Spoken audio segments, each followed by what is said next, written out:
आवाज कम है। देखो ऐसा है, कीर्तन का कथा में बड़ा महत्व होता है, इसलिए बुलाया जाता है। ऐसा तो नहीं है कि कीर्तन आप लोग बोलते रहे तो कथावाचक को कोई आराम मिल जाए। भाई आप ये भी सोच रहे होंगे चिल्लाए के लिए तुम आए सो तुम चिल्लाओ हुए क्या करने। अरे भाई कीर्तन हम नहीं बोल रहे तो तुम्हें क्या मुसीबत है एक मुसीबत छोटी सी हमें भी।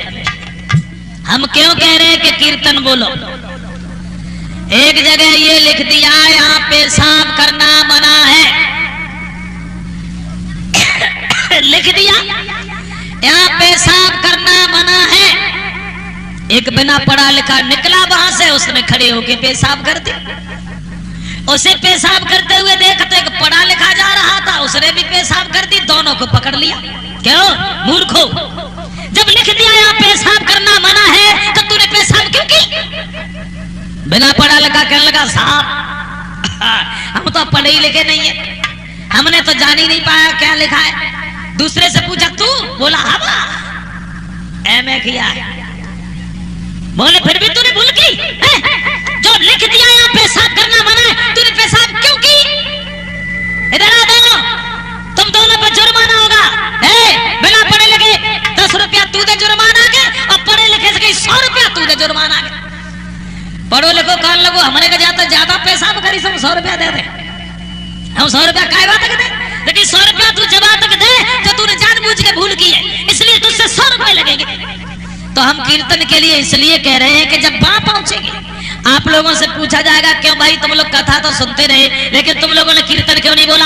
आप लोग कहेंगे क्या करें, हमें बताया ही नहीं कीर्तन बोलना जरूरी होता है। फिर मुझसे कहा जाएगा बिना मतलब में चिल्लाते रहे तुमने ये कीर्तन बोलना जरूरी होता है, लाओ 100 रुपया दो जुर्माना के। फिर हम कहां से देंगे, इसलिए कह रहे हैं तो बोल दीजिए।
अब आओ दूसरी शादी देखें कृष्ण की।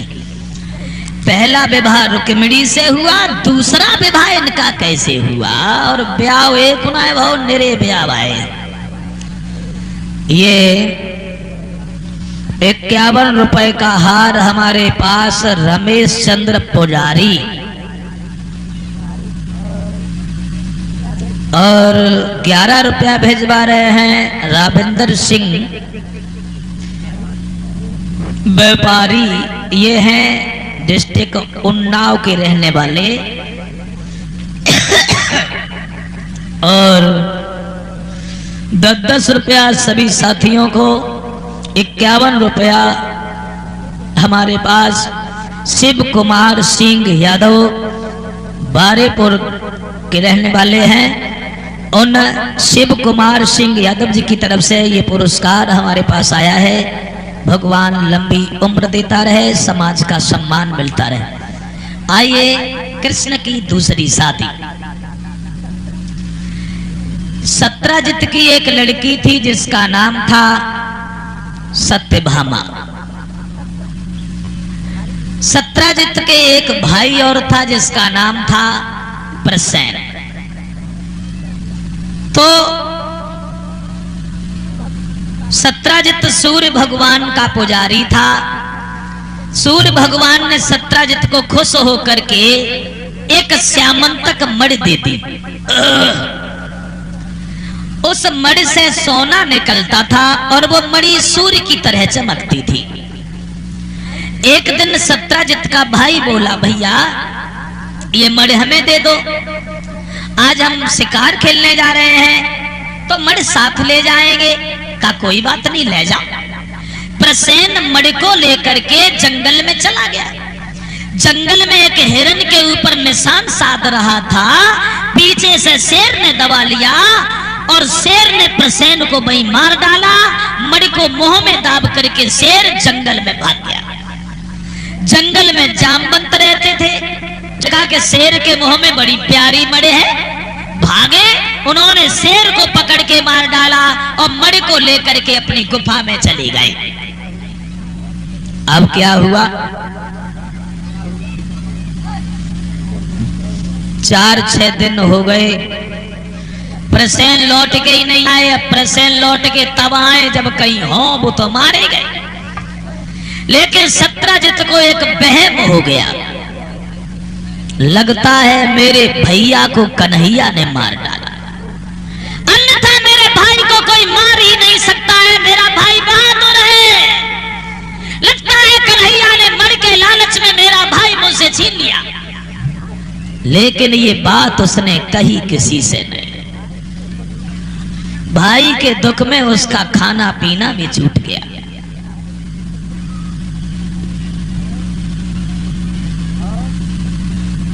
और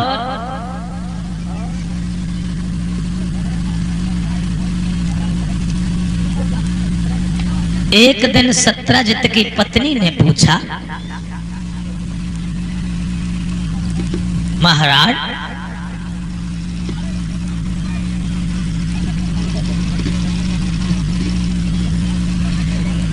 क्या कारण है, तुम दिन प्रतिदिन इतने मलिन, इतने उदास क्यों रहते हो?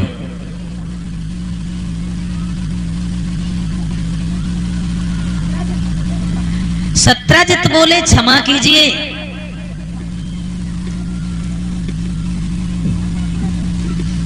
हम अपने दिल की बात तुम्हें नहीं बताएंगे। पत्नी बोली, हमसे नहीं बताओगे तो फिर किन्हें बताओगे? क्या मैं तुम्हारी पत्नी नहीं हूं? हाँ, पत्नी हो इसीलिए नहीं बताएंगे। क्यों? पत्नी से भी कोई भेदभाव होता है?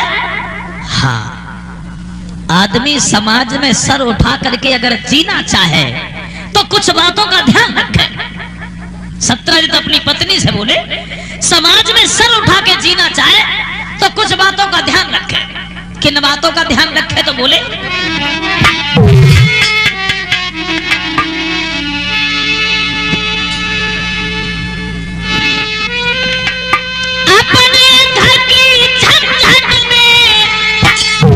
कोई पंच बुलाना ठीक नहीं, और चुगिल खोर यदि पिटे कहीं पर उसे बचाना ठीक नहीं।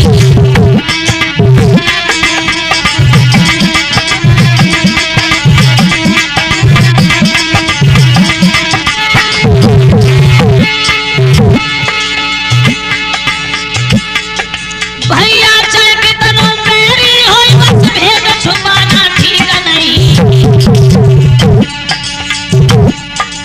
औरत चाहे कितनी प्यारी हो, हर बात बताना ठीक नहीं।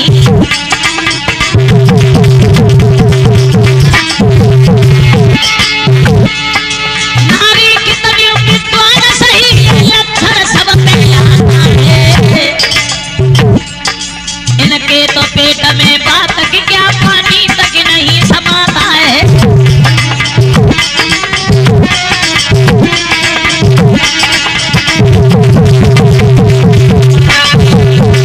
सत्राजित कहने लगे, सुनो भाई, चाहे कितना भी दुश्मन हो लेकिन उससे कोई बात न छुपाए, और समाज में इज्जत चाहे तो पेट की बात कभी औरत से न कहे। आहा, जो इतनी बात सुनी कि पेट की बात औरत से न कहे सो ढंगा बैठी थी, अब ढंगा को बैठे नाराज होगी सो कूद के और बंद की जाए।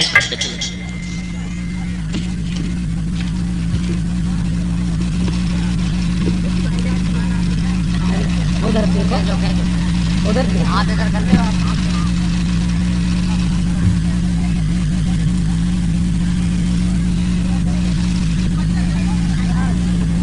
नाराज हो गई, जवाब दिया